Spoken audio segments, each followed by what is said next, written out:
మీనరాశి వాళ్ళకి ఆర్థిక సంబంధమైన విషయాల మీద అధిక శాతం దృష్టి కేటాయిస్తూ ముందుకు పెడతారు. ఆర్థిక సంబంధమైన విషయాల్లో నూతన నిర్ణయాలు తీసుకోవడానికి అవకాశం అనేది ఉంది. కానీ నూతన నిర్ణయాలతో పాటు మాటల వల్ల అపార్థాలకు అవకాశం ఇవ్వకుండా తగిన జాగ్రత్తలతో మీరు ముందుకు వెళ్ళినట్లయితే అనుకూలమైన అవకాశాలు లాంటివి లభ్యమవుతాయి.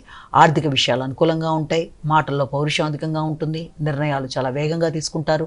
సంతాన వర్గంతో కలిపి చర్చలు చేస్తారు. ఆ చర్చలు చేసేటప్పుడు కానీ, నిర్ణయాలు తీసుకునేటప్పుడు కానీ, వారితో సంప్రదింపులు జరిపేటప్పుడు కానీ, పెట్టుబడుల విషయంలో కానీ వీలైనంత వరకు కొంత కూల్గా ఆలోచిస్తూ ముందుకు వెళ్ళినట్లయితే అనుకూలమైన ఫలితాలు లాంటివి ఏర్పడతాయి.